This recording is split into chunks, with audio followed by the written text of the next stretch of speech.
নমস্কার, study of হিস্ট্রিতে সবাইকে স্বাগত। আজ আমি বিএ প্রথম বর্ষের সেমিস্টার ওয়ানের ইতিহাস বিভাগের অনার্স পেপার মেজর ওয়ান ও পাস পেপার এমআই ওয়ানের একটি গুরুত্বপূর্ণ প্রশ্নের উত্তর আজ তোমাদের সামনে তুলে ধরব। প্রশ্নটি হল, মৌর্য শাসন ব্যবস্থার প্রধান প্রধান বৈশিষ্ট্যগুলি উল্লেখ করো। তোমাদের পরীক্ষায় এভাবেও আসতে পারে যে মৌর্য শাসন ব্যবস্থা সম্পর্কে আলোচনা করো, বা এভাবেও আসতে পারে বিশেষ তথ্যাদির মাধ্যমে মৌর্য শাসন ব্যবস্থার গুরুত্বপূর্ণ বৈশিষ্ট্যগুলি তুলে ধরো। তাই তোমরা ভিডিওটি স্কিপ না করে শেষ পর্যন্ত দেখো এবং ভালো করে বুঝে নিয়ে খাতায় লিখে নাও। আমি আগে এই পেপারগুলি থেকে অনেক নোট তোমাদের সামনে তুলে ধরেছি। যারা এখন পর্যন্ত ভিডিওগুলি বা ক্লাসগুলি দেখে উঠতে পারোনি তারা চ্যানেলটি সাবস্ক্রাইব করে পাশে থাকা বেল আইকনটি অল করে নাও, তাহলে তোমরা ধারাবাহিক ভিডিও বা নোটগুলো পেয়ে যাবে। তাহলে আজকে শুরু করছি। দেখো, প্রথম তোমরা ভূমিকা দেবে। মৌর্য যুগ ভারতের ইতিহাসে এক উজ্জ্বলতম অধ্যায়। মৌর্য শাসন ব্যবস্থা সুসংগঠিত উৎকর্ষ প্রাচীন যুগের বিশ্বের ইতিহাসে এক স্মরণীয় সংযোজন। বিভিন্ন বিভাগে বিন্যস্ত সুনির্দিষ্ট দায়িত্বপ্রাপ্ত রাজকর্মচারীদের পরিচালিত মৌর্য শাসন ব্যবস্থার যে রূপ আমরা পাই তা ভারতের ইতিহাসে অন্যান্য যুগে দেখতে পাওয়া যায় না।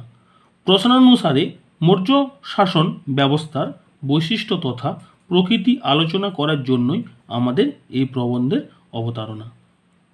পরের প্যারা, লক্ষণীয় বিষয় এই যে মৌর্য শাসন ব্যবস্থা সম্বন্ধে জানতে হলে আমাদের প্রধানত মেগাস্থিনিসের ইন্ডিকা গ্রন্থের বিবরণ, কৌটিল্যের অর্থশাস্ত্র এবং সম্রাট অশোকের শিলালিপি ও স্তম্ভলিপি সমূহের উপর নির্ভর করতে হয়।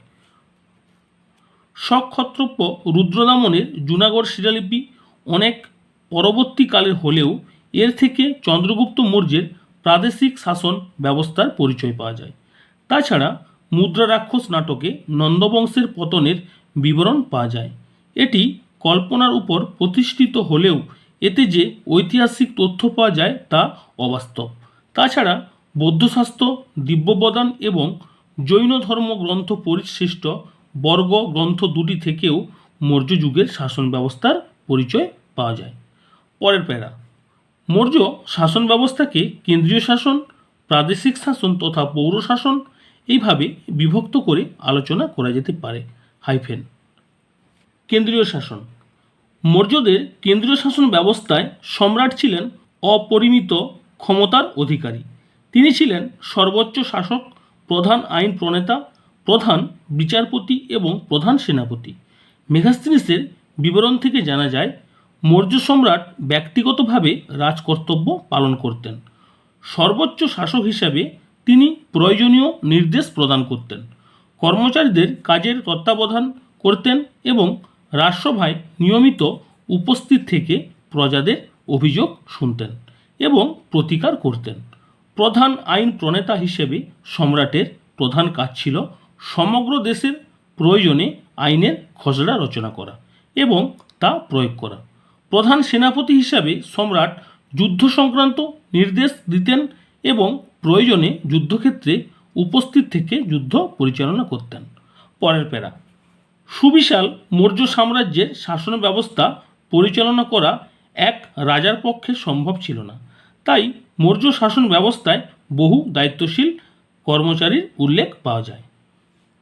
পরের প্যারা, মৌর্য কর্মচারীদের মধ্যে অন্যতম প্রধান ছিলেন অমাত্য বা সচিবগণ।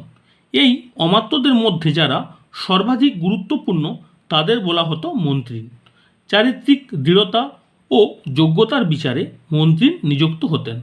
রাজ্য শাসন ব্যবস্থা গ্রহণের পূর্বে রাজা কয়েকজন মন্ত্রীদের সাথে অবশ্যই আলোচনা করে নিতেন। এরা যুদ্ধক্ষেত্রেও রাজাকে সঙ্গ দিতেন। অর্থশাস্ত্রে মন্ত্রী শব্দের ব্যবহার দেখে অনুচিত হয়ে একাধিক মন্ত্রী নিযুক্ত থাকতেন। এদের বাৎসরিক বেতন ছিল 48,000 টাকা। পরের প্যারা, মৌর্য শাসনের আরেকটি গুরুত্বপূর্ণ অঙ্গ ছিল মন্ত্রী পরিষদ। নানা ধরনের অমাত্যদের মধ্যে থেকে মন্ত্রী পরিষদের সদস্যদের রাজা নিযুক্ত করতেন। এদের বাৎসরিক বেতন ছিল 18,000 টাকা। মন্ত্রী পরিষদের স্থান ছিল মন্ত্রীদের নিচে। রাজা জরুরি প্রয়োজনে এই পরিষদের সাথে যোগাযোগ করতেন, তবে মতামত গ্রহণে রাজার পূর্ণ স্বাধীনতা ছিল। পরের প্যারা, শাসন ও বিচার বিভাগের অন্যতম উচ্চ পদগুলিতে আর এক শ্রেণীর কর্মচারী নিযুক্ত হতেন। এদের বলা হতো অধ্যক্ষ। নানা পরীক্ষার মাধ্যমে উত্তীর্ণ অমাত্যদেরই অধ্যক্ষ নিযুক্ত করা হতো। অর্থশাস্ত্রে 32টি অধ্যক্ষ পদের উল্লেখ পাওয়া যায়। এবার তোমরা পয়েন্ট করবে প্রাদেশিক শাসন। শাসনের সুবিধার্থে মৌর্য শাসন ব্যবস্থাকে কয়েকটি শাসনতান্ত্রিক শাসন ব্যবস্থা এককে বিভক্ত করা হয়েছিল। চন্দ্রগুপ্তের আমলে এই ধরনের 4টি একক বা প্রদেশ ছিল, যেমন উত্তরাপদ, দক্ষিণাপদ, প্রাচ্য এবং অবন্তী। পরবর্তীকালে অশোক কলিঙ্গ প্রদেশ যুক্ত করেন।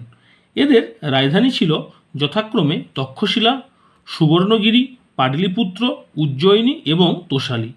প্রাদেশিক শাসকেরা রাজা কর্তৃক মনোনীত হতেন। মহামাত্র নামক কর্মচারীদের সাথে আলোচনার ভিত্তিতে প্রদেশগুলিতে গণশাসন পরিচালনা হতো। নেক্সট প্যারা, প্রত্যেকটি প্রদেশ কতকগুলো জেলা বা জনপদে বিভক্ত ছিল। জনপদে শাসন পরিচালনা করতেন সমাহর্তা নামক কর্মচারী। এদের সহায়তা করতেন প্রদেষ্টা নামক কর্মচারীগণ। শাসন ব্যবস্থার সবচেয়ে ক্ষুদ্র একক ছিল গ্রাম। গ্রামের শাসন গ্রামীণদের উপর ন্যস্ত ছিল। গ্রামগুলিতে সম্ভবত স্বশাসন প্রবর্তিত ছিল এবং তারা নির্বাচিত হতেন। এরা গ্রাম্য রাজস্বের একটা অংশ বেতন হিসেবে গ্রহণ করতেন, 5 বা 10টি গ্রামের উপরে। পরের প্যারা, মৌর্য যুগে নগর শাসনের এক বিশদ বিবরণ পাওয়া যায়। তখন পাটলিপুত্র নগর শাসনের জন্য 30 সদস্য বিশিষ্ট একটি নগর পরিষদ ছিল। প্রতিটিতে 5 জন সদস্য নিয়ে এই পরিষদ আবার 6টি শাখায় বিভক্ত ছিল। এদের এক একটি বিষয়ে ভাগ প্রাপ্ত ছিল, যেমন 1 শিল্পকার্যের তত্ত্বাবধান করা, 2 বিদেশিদের গতিবিধি নিয়ন্ত্রণ করা, 3 ব্যবসা বাণিজ্য নিয়ন্ত্রণ করা, 4 জন্ম মৃত্যুর হিসেব রাখা, 5 পণ্য সামগ্রী বিক্রয়ের তত্ত্বাবধান করা, 6 কর আদায় করা। সম্ভবত তক্ষশিলা, উজ্জয়িনী, কোশাম্বী শহরে পৌরশাসন প্রচলিত ছিল।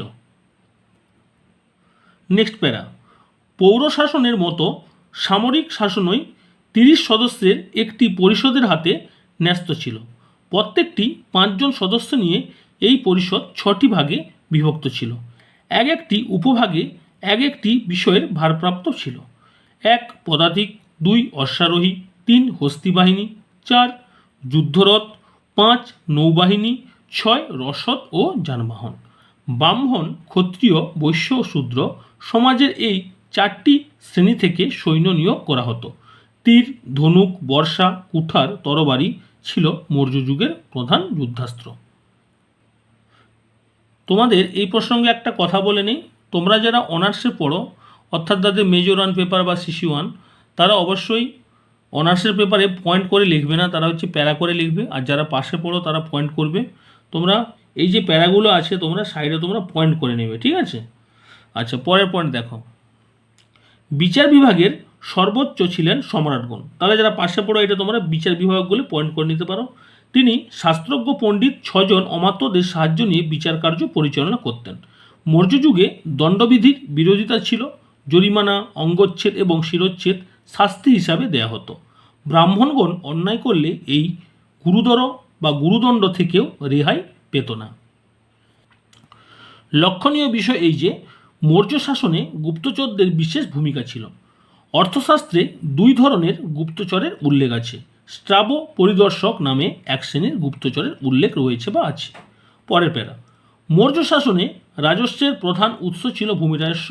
প্রধান ভাগ এবং কর নামে এই 2 ধরনের রাজস্ব ছিল।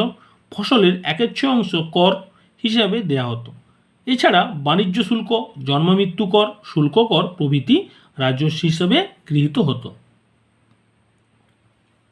নোটের একেবারে শেষ পয়েন্ট অর্থাৎ উপসংহার। পরিশেষে বলা যায় যে মৌর্য শাসনের প্রতিষ্ঠা ভারতবর্ষের ইতিহাসে এক নতুনত্বের সূচনা করেছে। বিভিন্ন তথ্যসূত্র দ্বারা মৌর্য শাসন ব্যবস্থার কাঠামো সম্পর্কে পরিপূর্ণ রূপরেখা বা রূপরেখা অঙ্কন করা সম্ভব হয়েছে। এই শাসন ব্যবস্থায় কেন্দ্রীকরণের নীতি অনুসৃত হলেও গ্রাম শাসনের হস্তক্ষেপের কোনো উদ্যোগ দেখা যায়নি। কৌটিল্য ও নীতিগতভাবে কেন্দ্রীকরণের বিরোধী ছিলেন। মোট কথা, মৌর্য শাসন ব্যবস্থা ছিল কেন্দ্রীভূত আমলাতন্ত্র এবং স্বায়ত্তশাসনের সংমিশ্রণের এক অভূতপূর্ব ফল। তাহলে আজ তোমাদের কাছে এই গুরুত্বপূর্ণ প্রশ্নের উত্তরটি তুলে ধরলাম। তোমাদের কাছে কিন্তু এই প্রশ্নের উত্তরটি খুবই গুরুত্বপূর্ণ, তোমাদের পরীক্ষা এসে থাকে। তাই তোমাদের যে নোটগুলো আগে দিয়েছি বা আজকে দিলাম, তোমরা অবশ্যই বাড়িতে লেখা প্র্যাকটিস করো মুখস্থ করে, দেখবে পরীক্ষার সময় অনেকটা চাপ কম হবে। তাহলে আজ এখানে রাখছি, তোমরা সবাই ভালো থেকো, সুস্থ থেকো।